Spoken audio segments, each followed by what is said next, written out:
Hello everyone, welcome to our daily manna.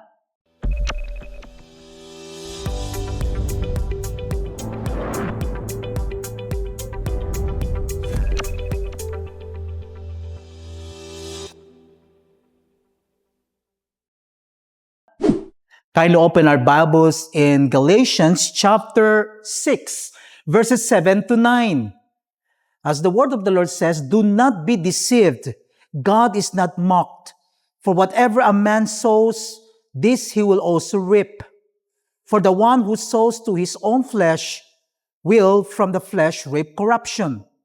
But the one who sows to the Spirit will from the Spirit reap eternal life. Let us not lose heart in doing good, for in due time we will reap if we do not grow weary. May the good Lord bless us upon the reading of His holy word. When we were still young, there were pieces of advice from our grandparents that stayed in our hearts, especially the words of our grandfathers. They had already experienced life, gone through trials, and learned important lessons. One of those truths is this: life has consequences. What you sow, you will reap. Our grandfather would always remind us that we must work honestly, not be lazy, help one another, and learn to earn money with dignity. That is not just family advice. It is also a principle from the Word of God. Jesus himself taught that sowing and reaping always go together. You cannot sow bad and expect good. You cannot live in laziness and expect blessings. In real life, we can see two kinds of people. There are those who are hardworking, humble, do not complain, and do their work faithfully. Little by little, their lives improve, blessings come, and they experience peace in their hearts. But there are also those who do not want to work, keep asking for money, complain, and even get angry at their parents when they are not given what they want. In the end, the result of that kind of life is struggle, difficulty, and suffering. And this principle does not apply only at home. It also applies in the workplace. If we are irresponsible, we will suffer the consequences. In ministry, if we are not faithful, we will not see fruit. In relationships, if we lack sincerity and integrity, trust will be broken. The Bible clearly says whatever you sow is what you reap. If we sow goodness, diligence, and integrity, blessing and prosperity will follow.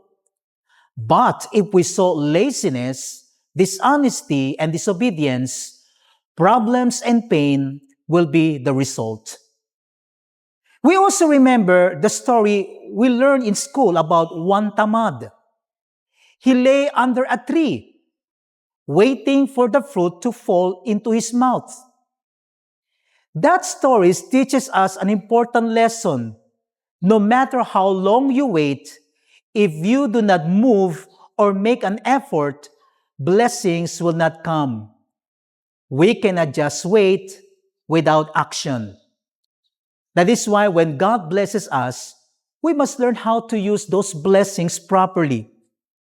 Do not abuse them or waste them, but put them in the right place. Because if a person does not know how to handle blessings, those blessings can turn into a curse. But if a person is faithful, more blessings will come into his life. Brother and sister, examine your life today. What are you sowing every day? Good or bad? Are you hardworking or lazy? Are you faithful in your work, family, and ministry? Start today. Change what you sow so you can change what you reap. Do not expect a miracle without obedience. Act with faith and integrity. Let's pray. Heavenly Father, thank you for your word that reminds us that life has consequences. Forgive us if there are areas in our lives where we have been sowing wrong through laziness, complaining, or disobedience. Lord, help us change our hearts and our attitudes. Give us the strength to work with diligence, honesty, and integrity in our homes, in our jobs, and in our ministry.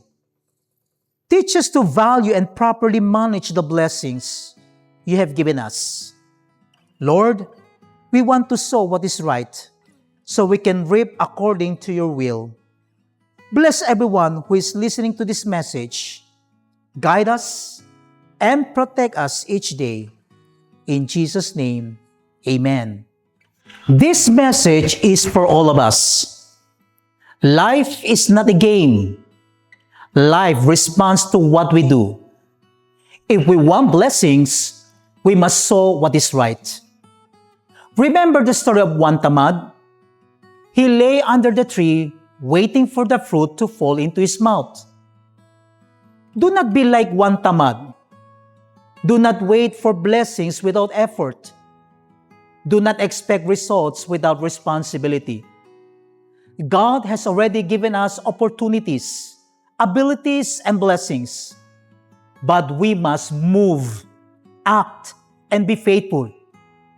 Laziness will never produce a fruitful life. Complaining will never bring progress. But diligence, obedience, and integrity will always lead to God's favor. So today, choose to be different. Choose to work hard.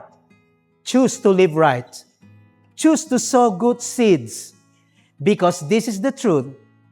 What you sow today is what you will reap tomorrow. And when you sow what is right, trust that in God's perfect time, you will reap a harvest of blessing. God bless everyone and Shalom.